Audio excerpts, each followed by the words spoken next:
Gloire à Jésus. Nous pouvons nous asseoir.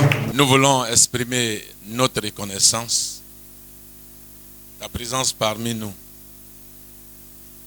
On ne vient jamais devant toi et ressortir de la même manière qu'on est arrivé. La Bible nous déclare que les mages sont venus adorer le Seigneur. Mais après l'adoration, ils ont été divinement avertis et ont pris un autre chemin.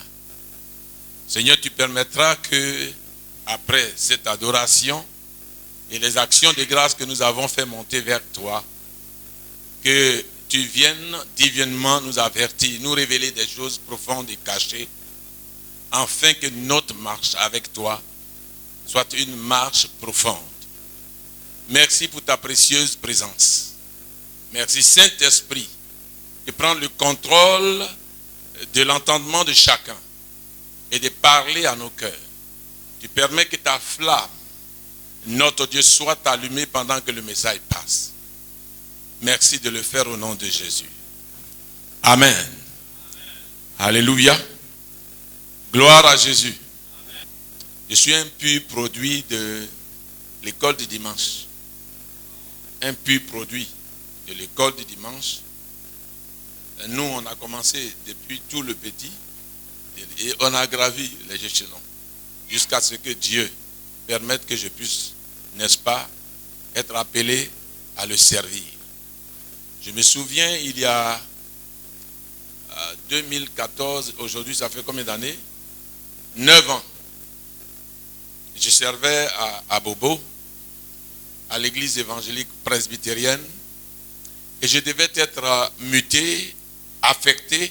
On a même rendu, je vais dire, au niveau de la pastorale, on nous a même dit que j'étais déjà affecté à Diaké, où je devais aller servir. Et je me souviens en train de prier, demandant au Seigneur si il était d'accord, en fait, il a accepté ou s'il a apprécié le ministère que j'ai exercé pendant les 5 ans à Bobo. Et je voudrais de temps à autre, en tant que serviteur de Dieu, nous puissions poser de telles questions au Seigneur. Est-ce que ça te plaît, ce que je fais? Je crois que j'ai échangé avec les pasteurs lors d'une formation ici et ça leur a fait du bien. Le Seigneur m'a dit, tu m'as servi ici, mais je n'ai pas apprécié ton service. Une nuit, pendant que j'étais en train de prier. Et je lui ai demandé, mais attends, qu'est-ce que tu n'as pas apprécié? Le Seigneur m'a dit, tu as méprisé la jeunesse. Waouh! En quoi est-ce que j'ai méprisé la jeunesse? Puisqu'il y a des moniteurs là-bas. Le Seigneur m'a dit, non, tu ne t'es pas intéressé à cette église de demain. Et je crois, ce jour-là, tous les pasteurs qui étaient là, lors de la formation de Café ici, ont dit qu'il faut qu'eux-mêmes revoient leur ministère. Parce qu'il n'est pas normal que le pasteur soit toujours là, sans faire un tour là-bas. Ne serait-ce qu'une fois dans le mois, pour parler avec les enfants, échanger avec les enfants. Généralement, c'est des moniteurs, des enfants communs là. Or, en réalité, le culte d'enfants, les petits-enfants là, méritent un pasteur en plein temps. Quelqu'un qui soit en plein temps. Et je me suis engagé donc, le dimanche, à enseigner ces enfants. Les mercredis soirs, j'ai acheté donc des cahiers pour ces enfants et des Bibles pour ces enfants. Chaque mercredi soir, je devais enseigner l'église. Mais je recevais les enfants à 16h et j'enseignais ces enfants jusqu'à 17h30 par là. Mais je vous assure, en quelques 3 mois, c'était une jeunesse dynamique. Ça réveillait la jeunesse, ces enfants-là. Si bien que même quand j'ai fini l'enseignement avec eux, ils viennent au grand temple pour suivre. Parce que c'était des enfants qui aimaient. Aujourd'hui, ce sont les responsables. Je me souviens qu'une fois on m'a invité à un séminaire, j'arrive, ceux qui dirigent, c'est eux. Ceux qui dirigent, c'est eux. Le service d'ordre, c'est eux. presque tous les responsables, je regarde le groupe musical, ce sont les jeunes filles de l'école du dimanche qui étaient en train de diriger le service d'adoration. J'ai compris que Dieu a raison. Est-ce que vous comprenez cela? C'est eux. Pardon, pasteur, mais vraiment je me réjouis pour ce programme. Et mets ton cœur dessus. Mets ton cœur dessus. Je vous assure qu'à l'avenir, vous ne regretterez pas. Amen. Quand j'ai commencé le ministère à Dabou, je n'avais qu'une jeunesse. Et là, c'était en 97. Je n'avais qu'une jeunesse. Tous ceux qui venaient à mon église, c'était des enfants de 5e, 4e. Aujourd'hui, c'est des docteurs. Docteurs en économie. C'est des professeurs. Mais c'était des enfants. C'était des enfants. Et parmi eux se trouvent également des pasteurs. Mais c'était des enfants. C'est pour cela que quand on commence un ministère, souvent Dieu envoie, même des petits. Ne voyez pas ça comme, pourquoi est-ce que mon église est remplie de petits? Mais non. C'est une église d'avenir. Amen. Et ce matin, ils étaient même les plus nombreux. Voilà. Dieu est en train de vous donner une leçon. Et vous devez prendre conscience de cela et mettre votre cœur. 2 Corinthiens 13, verset 13. Que la grâce du Seigneur Jésus-Christ, l'amour de Dieu et la communion du Saint-Esprit soient avec vous tous. Amen. Que la grâce du Seigneur Jésus-Christ, l'amour de Dieu et la communion du Saint-Esprit soient avec vous tous. Amen. Le thème de mon message, c'est notre communion avec le Saint-Esprit. La vie chrétienne, c'est Christ au centre de notre vie. C'est ça la vie chrétienne. La vie chrétienne, c'est Christ dirigeant notre vie par son esprit. Quand quelqu'un dit, je suis chrétien, ça signifie simplement, désormais, c'est Christ qui règne en moi. Désormais, c'est Christ qui est au centre de ma vie. Je ne fais rien sans me référer à lui. Désormais, ma vie est conditionnée par lui, par sa parole. Je peux, comme l'apôtre Paul dit, je ne m'appartiens pas à moi-même. Je ne vis pas pour moi-même. Amen. C'est ça la vie chrétienne. C'est une vie de relation entre moi, mon esprit et l'esprit de Christ.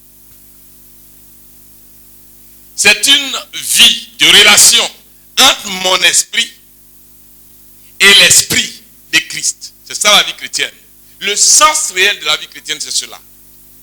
Alléluia.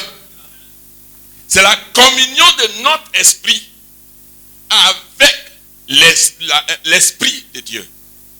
Quand quelqu'un se donne à Jésus, quand il accepte Jésus-Christ comme Seigneur et Sauveur de sa vie, immédiatement, Dieu lui accorde son esprit. Alléluia. Dieu lui accorde son esprit. L'esprit de Dieu vient s'installer à lui. Vient s'installer en lui. Vient demeurer en lui.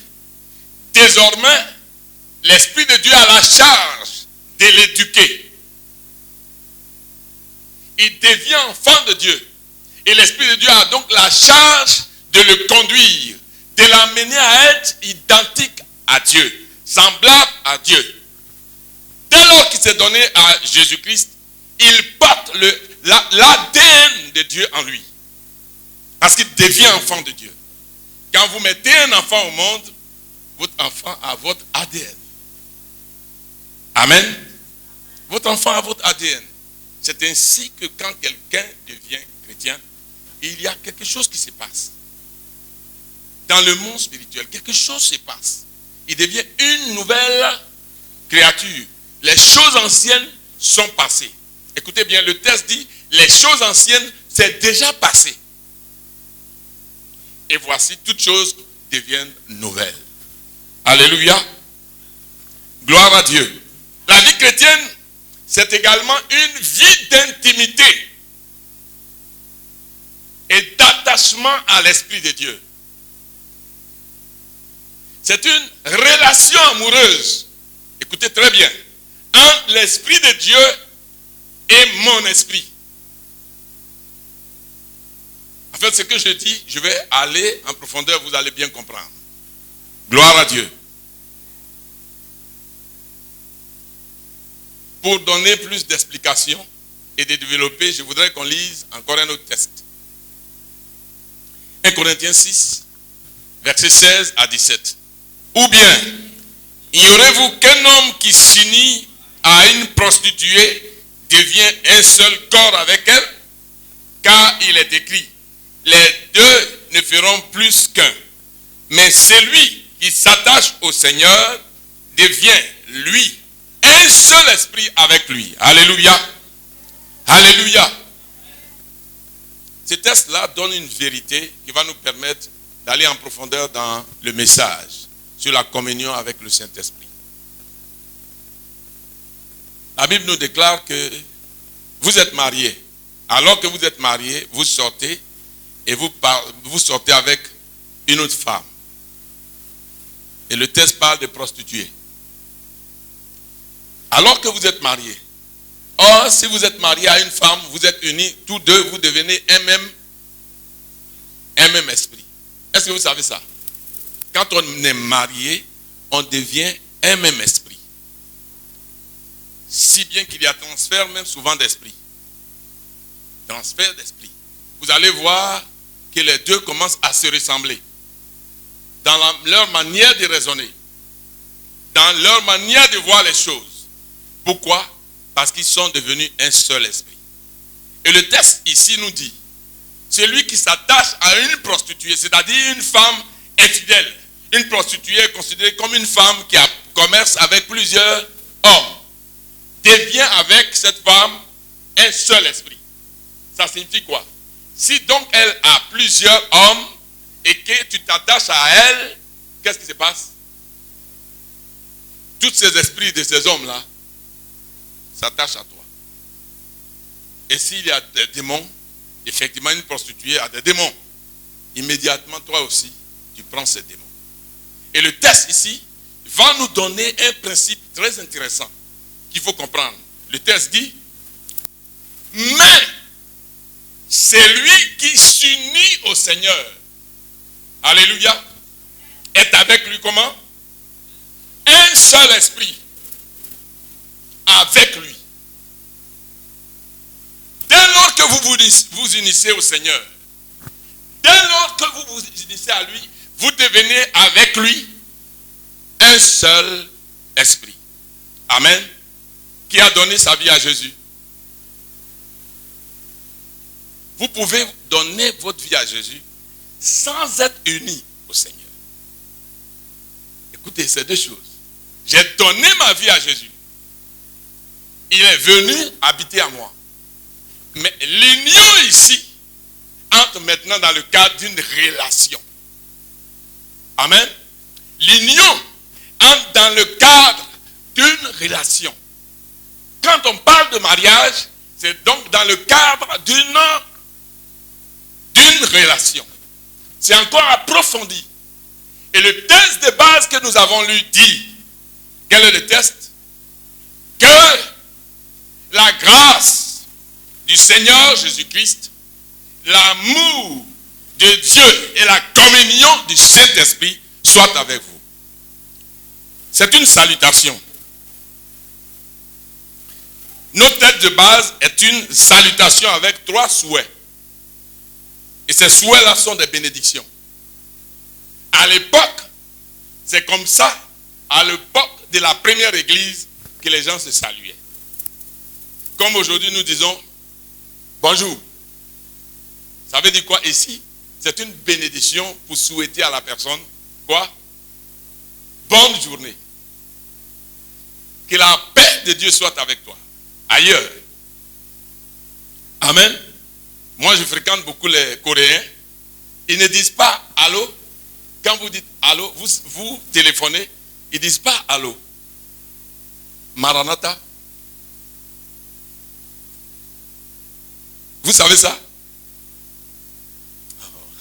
Je parle des Coréens chrétiens. Ça, c'est comme ça. Quand vous saluez, vous prenez le téléphone, il vous appelle Maranatha. Ça veut dire quoi? Leur esprit est préparé à l'enlèvement. C'est-à-dire, on a mis en eux, par l'enseignement qu'ils ont reçu, qu'à tout moment, le Seigneur peut venir nous prendre. Et donc, du coup, allô, nous on dit allô, je ne sais pas où est-ce qu'on a. On nous a donné ça. Ça signifie quoi même, je ne sais pas. Ça signifie quoi, allô?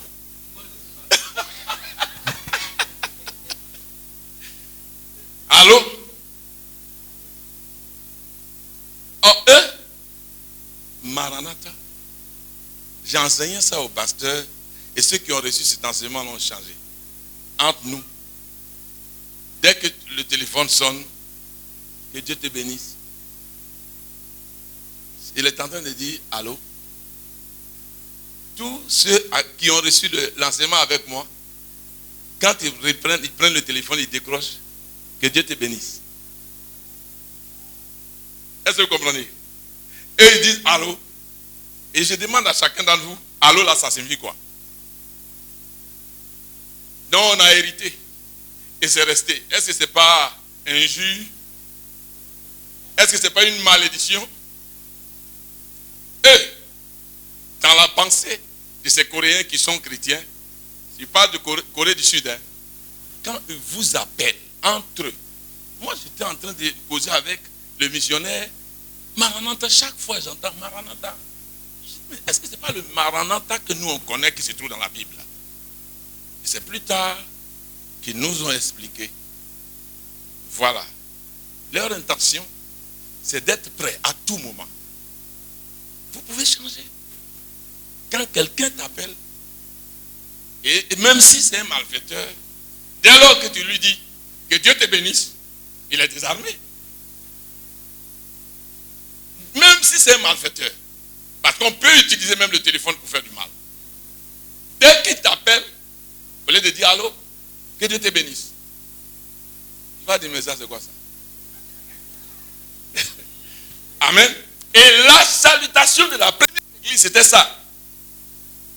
Que la grâce de notre Seigneur Jésus-Christ, l'amour de Dieu le Père et la communion du Saint-Esprit soient avec vous tous. Une salutation à 3 souhaits. Une salutation à 3 bénédictions. Qui est même une salutation proclamée. Amen. Des bénédictions proclamées. Ça veut dire quoi? Qu'est-ce qu'ils ont proclamé? Ici, les chrétiens du premier siècle devraient confesser chaque jour, quand il est en face de son frère, qu'il ne doit pas être privé de la grâce de Dieu. Ils disent toujours, je ne veux pas que tu sois privé de la grâce de Dieu. Amen. Ils disent toujours, je désire et je veux que, n'est-ce pas, tu demeures dans l'amour de Dieu et que tu demeures également dans la communion du Saint-Esprit. Amen. Voici leur bénédiction. Est-ce que ce n'est pas formidable? Ce n'est pas formidable? Être maintenu toujours dans la grâce et demeurer toujours dans l'amour et dans la communion. Vous maintenez ces 3 principes, tout marche bien. Alléluia. Et moi, je voudrais vous entretenir au niveau de ces 3 principes sur le dernier principe, comme je l'ai annoncé. La communion du Saint-Esprit. Quand on parle de communion avec le Saint-Esprit, ça signifie quoi? Et quels sont les domaines de notre communion avec le Saint-Esprit? Je vous disais dans l'introduction que la vie chrétienne, c'est une vie de relation avec Dieu. Une vie d'intimité, une relation d'amour. Vous pouvez être chrétien sans avoir cette relation. Amen. Vous pouvez même être marié avec une femme sans avoir une relation de qualité. Est-ce que ce que je dis, vous le comprenez? C'est-à-dire, j'ai une femme, mais on n'a pas de relation de qualité. Parce que tout le temps, c'est des disputes. Mais vous pouvez avoir une femme, vous allez voir le mariage de l'autre, vous allez voir, c'est une relation de quoi? De qualité. Les deux sont tellement unis que vous avez envie d'être dans leur présence. Et c'est à ce niveau-là que je voudrais vous entretenir. Je me suis donné à Jésus depuis novembre 1984. Novembre 1984. Ça fait quelle année maintenant? 39 ans que je suis à Jésus. Ah oui, j'ai marché avec lui sans comprendre ce que je vais vous dire. L'intérêt qu'il y a d'avoir une intimité profonde avec lui. Au point que j'ai commencé par découvrir que c'est la chose la plus importante qui soit dans notre relation avec Dieu. En fait, Dieu est venu établir son domicile où? En nous. La Bible dit qu'il a fait de nous une habitation en esprit. Et nous sommes devenus le temple du Saint-Esprit. Et le Saint-Esprit, généralement nous faisons des erreurs. Nous allons invoquer le Saint-Esprit dans nos cultes. Saint-Esprit, viens. Descends, Saint-Esprit, viens. Descends. En réalité, on n'a pas compris quand on fait ça. Ce cantique n'a pas sa raison d'être dans l'église. Amen. Et pourquoi? Le Saint-Esprit est déjà descendu depuis la Pentecôte. Et il réside où? En nous. Nous n'avons qu'à lui dire, manifeste-toi. Parce que nous voulons entrer dans l'adoration. Nous voulons que tu nous conduises dans l'adoration. J'ai remarqué, c'est lui qui produit en nous le vouloir et le faire. C'est le Saint-Esprit. Son rôle en nous. Quels sont les domaines, comme je viens de vous dire, les domaines où le Saint-Esprit agit? Si vous le connaissez, vous allez l'activer. Son rôle, c'est de faire en sorte que nous devenons semblables à l'image de Christ. Que nous ayons le caractère de Christ. Que l'amour de Christ soit pleinement en nous.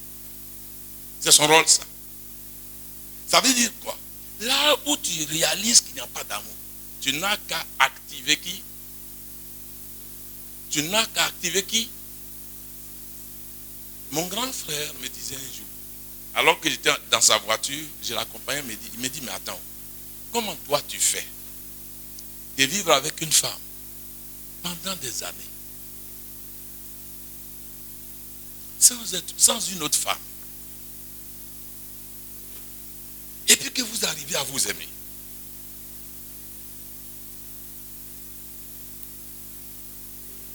Ma femme et moi, nous avons plus de 30 ans de vie. Et nous avoisinons bientôt 40 ans.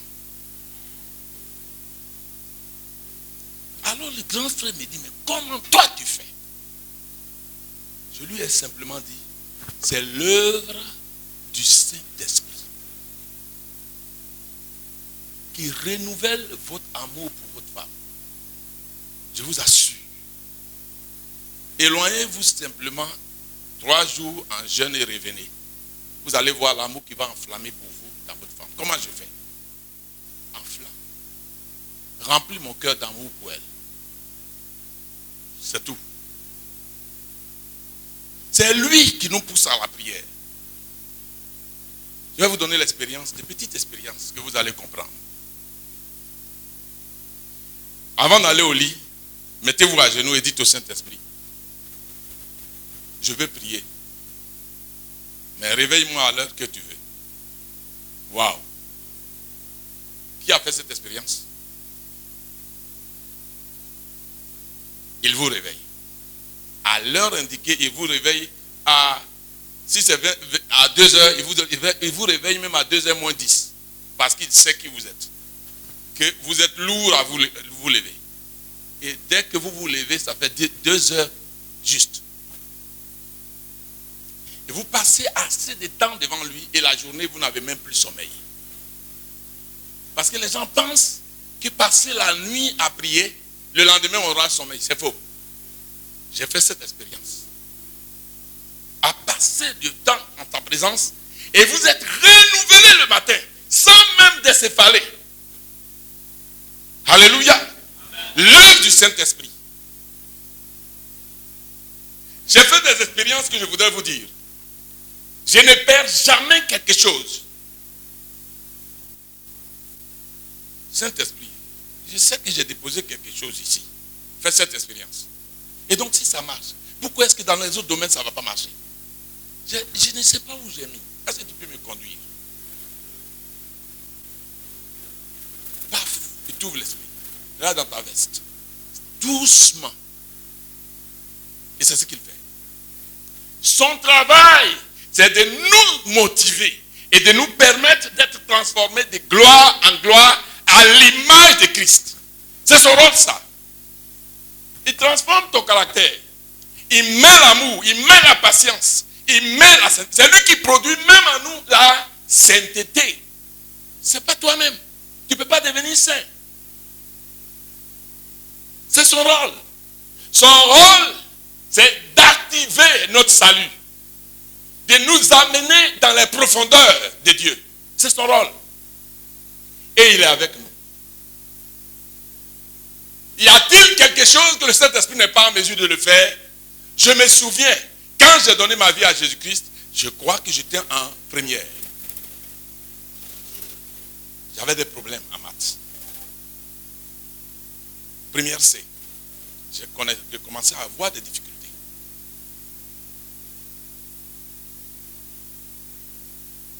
Et j'ai pris 3 jours de jeûne. C'est en ce moment-là que j'ai donné ma vie à Jésus. J'ai pris 3 jours de jeûne en me basant sur l'intelligence qu'il a donnée à Daniel avec ses amis. Pour lui demander l'intelligence. Parce qu'on l'appelle l'esprit de sagesse et de révélation. L'esprit de conseil et d'intelligence. Je vous assure, mes résultats ont commencé à changer. Et l'Esprit de Dieu a commencé à développer mon intelligence, à comprendre même les choses, à ouvrir les yeux. J'ai commencé à comprendre les choses simplement. J'ai dit, mais attends, donc les choses là c'était comme ça. C'est lui qui fait ça. Et il est avec nous. C'est un esprit d'excellence. C'est lui qui nous amène très loin. C'est son travail. En prière, c'est lui qui nous conduit en prière. Il nous réveille à temps. Il sait ce qui se passe. Lorsque vous partez au lit, par exemple, pour quelqu'un qui a passé toute une journée, n'est-ce pas, à travailler et qui rentre, en principe, il est comment? Fatigué, il doit dormir. Il arrive souvent où vous n'avez pas sommeil. Vous tournez en rond sur votre lit. Ça vous arrive? Et vous savez ce que c'est? La Bible dit l'Esprit parle tantôt d'une manière ou d'une autre, mais on y prend garde. Il veut que vous veniez dans sa présence. Même si vous ne sentez pas le désir de prier, levez-vous simplement et dites, Saint-Esprit, je veux prier.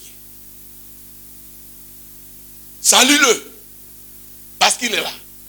Et dis-lui, qu'est-ce qui se passe? Je veux prier. Est-ce que tu peux me conduire dans la prière? Vous allez voir, il va vous envahir. Et tout de suite, les choses vont monter. Ce qui se passe, et qui fait que souvent on est surpris par des dangers, par des accidents, par, je veux dire, des choses qui peuvent nous arriver, c'est notre manque d'intimité avec lui. L'Esprit de Dieu est là pour qu'on ait une communion avec lui. L'église qu'il est en train de diriger a besoin de grandir. J'ai écouté un message de Yonggi Cho. il dit qu'il s'était donné totalement dans l'œuvre. Et puis en quelques 4, 5 ans, son église avait 5 membres. Ça c'était à son début. 5000 membres plutôt. Et à un certain moment, il trouve que son église s'est bloquée. J'ai écouté un message qu'il a prêché sur le Saint-Esprit. La présence du Saint-Esprit. Et puis il dit, il était en train de demander qu'est-ce qui se passe quand le Saint-Esprit va lui dire, penses-tu que cette œuvre-là est à toi? Tu ne peux rien sans moi. Vous ne pouvez pas aller loin, même pour remplir l'église, si vous n'êtes pas son partenaire. Si vous n'allez pas dans son intimité. C'est lui qui te dirige. C'est lui qui conduit. C'est lui qui fait toutes choses. C'est l'œuvre du Saint-Esprit. Il y a plusieurs domaines. Domaine de changement. Domaine de l'esprit. De prière. Il y a plusieurs domaines. Quand vous laissez le Saint-Esprit vous conduire, ça marche. Vous devez avoir une communion avec lui. Dieu l'a placé en nous. Et c'est lui qui est Dieu. Il fait que Dieu et nous sommes, comme le texte nous l'a dit, nous sommes un seul esprit. C'est-à-dire, il veut nous communiquer. Quand vous êtes un seul esprit avec quelqu'un, il arrive souvent que ma femme parte au marché, sans que je ne lui dise quoi que ce soit. Mais ce que j'ai à cœur de manger là, j'exprime ça dans mon cœur. Sans lui dire, je vais manger tard. Sans lui dire, pendant qu'elle est partie, sans appeler, j'ai fait cette expérience. Et ça marche. Elle va et revient avec la même chose. Et donc ça marche. Nous sommes un même esprit. Dès lors qu'un homme et une femme sont unis, ils sont un même esprit. Quand ton mari est en train de traverser des moments difficiles, de chez toi à la maison, tu le sens. Ah oh, ils n'ont pas encore saisi ça. Vous ressentez ça. Quand quelque chose veut se passer. Je devais aller en semaine au village. Surtout quand tu es au milieu des sorciers. Oh non. Ça fait que tu ne fais rien sans l'intimité de l'esprit. Rien. Même si vous êtes, je vais dire, serviteur de Dieu, ne vous précipitez pas à faire quoi que ce soit sans son intimité. Comme ça qu'on est surpris. Chaque fois que je prie, je vais aller tel jour, il change la chose. Si ce n'est pas moi, c'est ma femme qui me dit, non, tu ne bouges pas. Pourquoi? Parce qu'il met en vous une conviction. C'est ça l'œuvre du Saint-Esprit. Vous avez besoin de sa communion. Amen. Vous n'êtes pas, vous ne pouvez pas, n'est-ce pas, découvrir la beauté de notre Seigneur Jésus, aller loin avec lui, si vous ne laissez pas l'Esprit de Dieu vous conduire. C'est lui qui produit, même dans le ministère. Je suis en train de méditer en ce moment le livre d'Actes des Apôtres. C'est ma méditation depuis le mois de juillet jusqu'à aujourd'hui. Depuis le mois de juillet jusqu'à aujourd'hui. Et vous lisez le livre des Actes des Apôtres, vous réalisez que l'apôtre Paul et les autres ont réussi le ministère qui part du Saint-Esprit. Vous lisez, vous découvrez que c'est des gens qui avaient une intimité avec le Saint-Esprit, qui venaient dans sa présence pour lui dire qu'est-ce qu'on fait. Amen. C'est lui le directeur de mission. La Bible dit envoyé par l'Esprit. C'est l'Esprit qui te dit vas-y, arrête-toi là, passe par là, voici. Vous pouvez même utiliser les méthodes. C'est vrai qu'il y a des méthodes. Mais sans l'Esprit de Dieu pour vous conduire, pour vous diriger, ça ne marche pas. Vous l'avez parce que vous avez donné votre vie à Jésus-Christ. Amen. Mais est-ce que vous avez une intimité avec lui? C'est vous qui devez provoquer. C'est la femme qui provoque, n'est-ce pas, le désir de son mari. C'est elle. C'est toi qui dois séduire ton mari. C'est pas comme ça que ça se passe.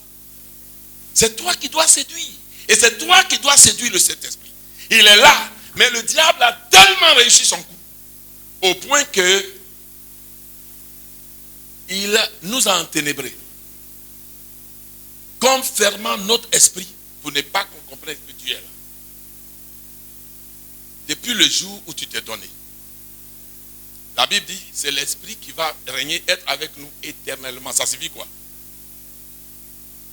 Il dit l'esprit de vérité que le monde ne peut recevoir. Mais vous le recevrez parce qu'il viendra et il vivra en vous comment? Éternellement. Ça veut dire quoi? Même jusqu'à la tombe. C'est lui qui nous accompagne. Depuis le jour où tu as donné ta vie à Jésus, il est là. Et comment le Saint-Esprit peut être là? Et puis, des choses se passent, ça ne marche pas sans qu'on ne soit, on ne l'avise. Et pour qu'il nous dise qu'est-ce qui se passe. Alléluia. En réalité, c'est parce que nous n'avons pas de communion avec lui. La vie chrétienne, c'est une vie de communion avec le Saint-Esprit. Amen. La vie chrétienne, je reprends, c'est une vie d'intimité avec le Saint-Esprit. Il est déjà là. Vous n'avez qu'à aller dans sa présence pour lui dire, aide-moi à éduquer mes enfants. Dans tous les domaines, ça marche.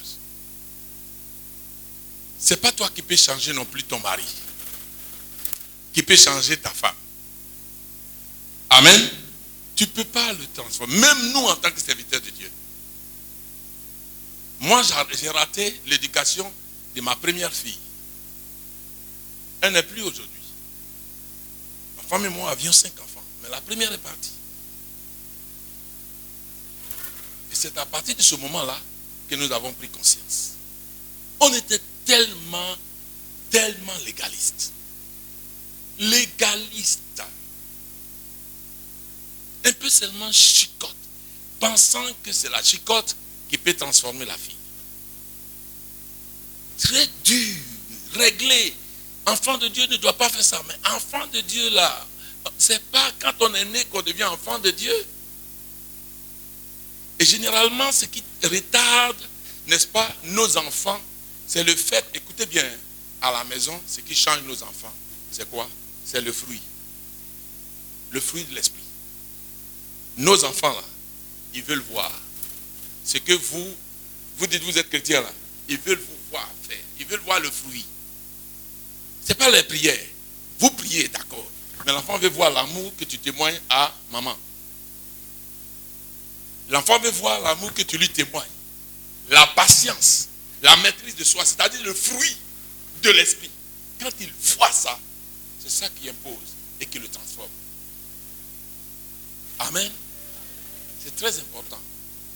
Mes amis, l'Esprit de Dieu m'a chargé de vous dire la chose depuis qu'il m'a dit, écoute, Papa Mech, est-ce que tu peux passer, nous exhorter, dis à l'église de chercher mon intimité. Vous voulez aller loin? C'est son désir de vous amener loin. Mais son intimité d'abord. L'église va grandir si vous cherchez son intimité. L'église va s'améliorer. Mais si vous allez dans sa présence, la communion du Saint-Esprit, ne faites rien sans lui. Alléluia. Je te dis, vous allez voir qu'il y a beaucoup, nous faisons beaucoup de ratés, beaucoup d'erreurs dans notre marche avec Dieu. Pourquoi? Parce que nous ne laissons pas le Saint-Esprit nous conduire. Pour que le faux caractère en toi disparaisse, là, comment on fait? C'est par le Saint-Esprit. La Bible dit, si par l'Esprit, vous faites mourir les actions du corps, vous vivrez. C'est le Saint-Esprit qui fait mourir. Dis simplement au Saint-Esprit, tu sais, j'ai un faux caractère en moi. Dis-lui ça seulement. Généralement, c'est celui qui est plus proche de toi qui te voit nu. Une femme d'un pasteur m'a appelé. Et chaque fois qu'elle m'appelle, elle ne fait que me parler de son mari. Mais ailleurs, son mari est bien vu. C'est un bon pasteur, mais à la maison, sa femme... Puis j'appelle sa femme qui m'appelle, j'ai dit, tu sais pourquoi tu vois ses défauts? Tu le vois nu chaque jour. C'est elle qui connaît plus ses faiblesses. Amen. Lui également. Et pourquoi? Parce que lui, il voit sa femme nue. Et elle voit son mari nu. Quand vous entrez dans une relation avec le Saint-Esprit, vous allez très loin avec lui. Il met toutes tes faiblesses à nu également. Et vous voyez que c'est comme une relation de mariage. La Bible dit quoi? Celui qui se lie avec une prostituée devient avec elle. Mais celui qui s'attache au Seigneur devient avec lui un seul esprit. Quand vous êtes plus attaché, il est obligé de vous communiquer sa pensée. Amen. Il est obligé de vous témoigner son amour. Il est obligé de vous témoigner son amitié et de vous conduire. Il sait ce qui se passe de loin. Il sait et rien ne viendra te surprendre. Traverses-tu, est-ce que tu es en train de traverser des difficultés? Tu ne sauras pas. Pourquoi? Parce qu'il a dit, même pendant les moments de chaleur, tes feuillages resteront verdoyants.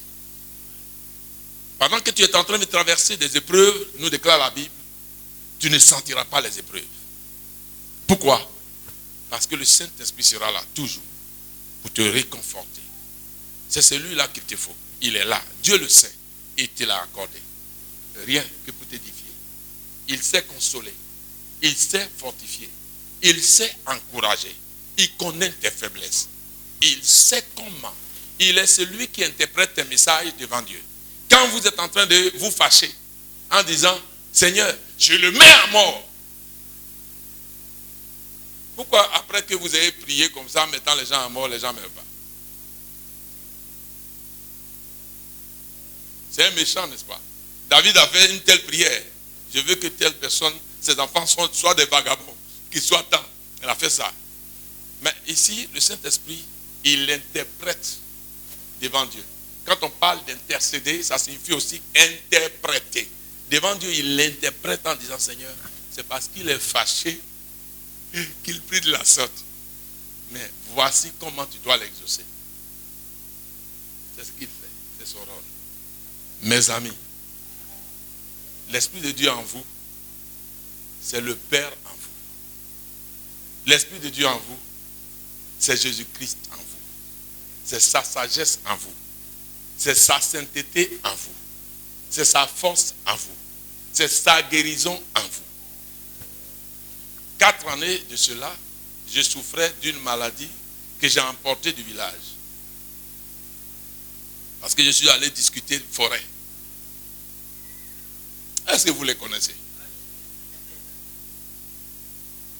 Est-ce que vous les connaissez? Ils m'ont frappé. Je suis allé au village, je suis revenu. À chaque 30 minutes, je dois aller à la selle. Plutôt, uriner. Chaque 30 minutes, uriner. Chaque 30 minutes. Mais je dis, mais quel? Même quand je prends véhicule de Dabou jusqu'à Abidjan, je suis obligé de descendre 2 fois. Pour éviter que les gens me disent, mais lui là, il descend trop pour pisser. Allez-y. Dabou, Carrefour de Jacques, je descends. Allez-y.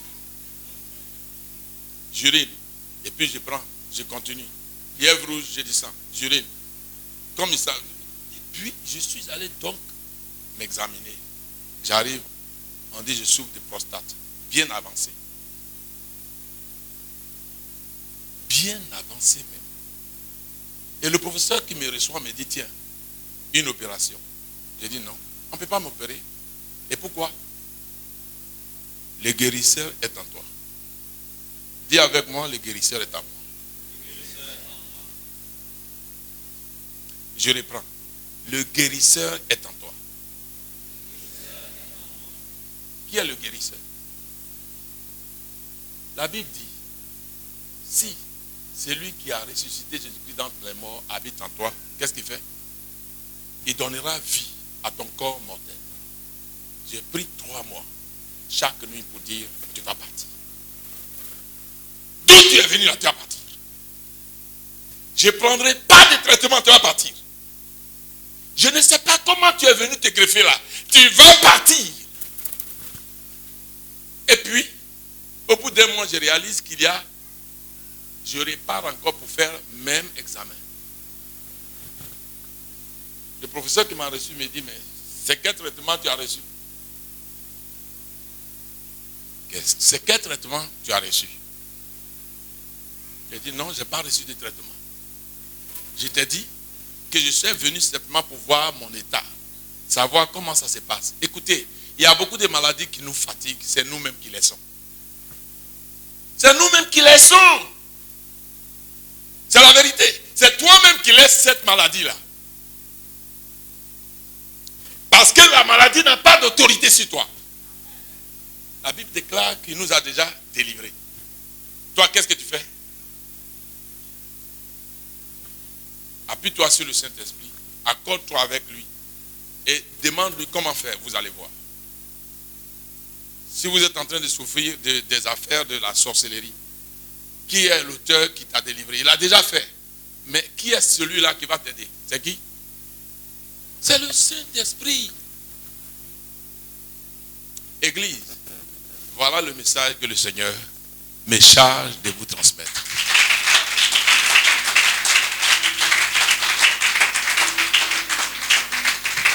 La communion avec le Saint-Esprit. L'intimité avec le Saint-Esprit. Il veut avoir une relation avec toi. Amen. Ne fais rien sans sa direction. Que Dieu bénisse sa parole. Je vais prier pour vous.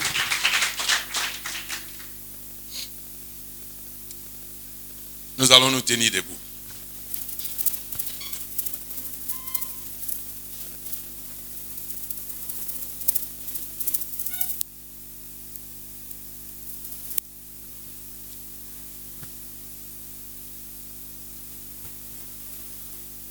Pour marquer notre appartenance à toi, tu nous as donné ton esprit.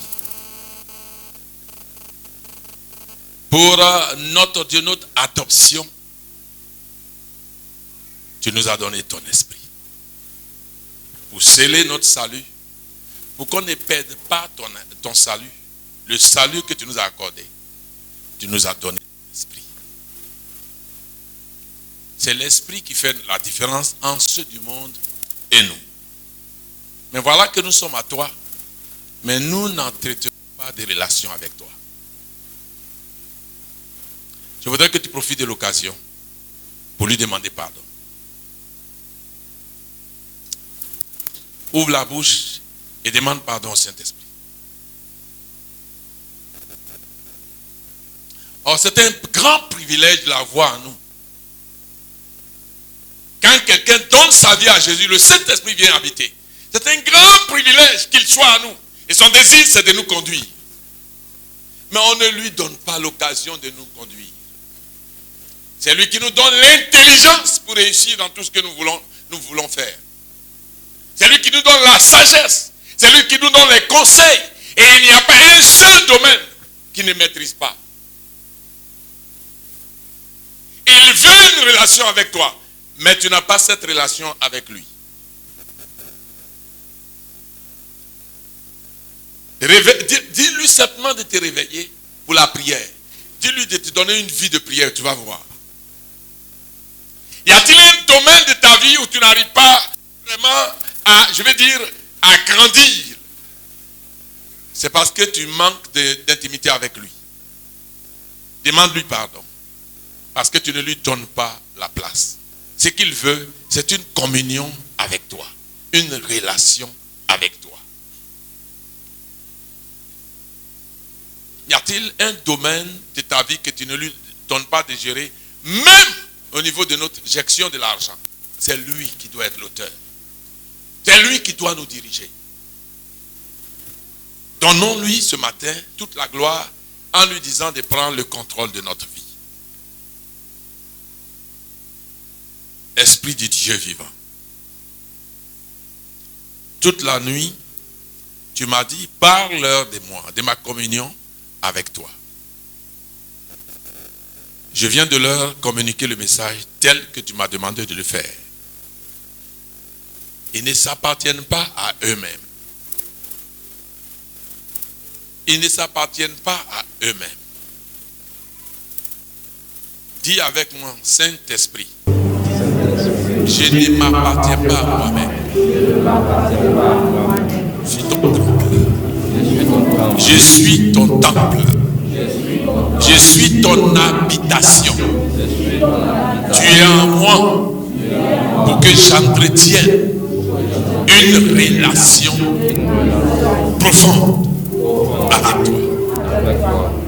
Ce matin, je lève mes mains en ton nom pour remettre ma vie entre tes mains. Désormais, dirige ma vie de prière. S'il te plaît, je vais avoir un bon moment, une intimité profonde avec toi dans la prière. Tu vas prier un instant pour ce domaine. Vous voyez, les moments que le Saint-Esprit aime, c'est entre 2 heures, 3 heures, 4 heures du matin. Et je vais prier pour toi. Et tu vas voir que ces moments-là, il ne va pas te rater. Il viendra sur toi. Il va te retirer le sommeil pour que tu aies le temps de prier. C'est dans ces moments-là qu'il révèle les choses profondes. Pendant que tu as fini de prier, que tu dors net, il te révèle ce qui va se passer. Ce n'est pas se lever le matin au moment où on est agité qu'on se lève. Non, non, non. Le Saint-Esprit veut que tu viennes entre minuit, 2 heures du matin, dans sa présence. Saint-Esprit, je prie pour cette église. Lève les 2 mains. S'il te plaît, je veux que tu déverses cette grâce, notre Dieu, sur leur vie. Désormais, que cette église, ces femmes, ces hommes, notre Dieu entre dans une intimité profonde avec toi en prière. Ne les laisse pas dormir jusqu'au matin. Je prie que notre Dieu, tu ne permettes pas que ton peuple dorme comme les gens du monde dorment. Réveille-les avant l'aurore. Qu'aucun mieuxin n'écrie avant eux. Tu ne permettras pas que l'imam du quartier crie avant eux. Permets notre Dieu, 2 heures, 3 heures du matin, ils viennent dans ta présence. Que ton esprit vienne sur eux.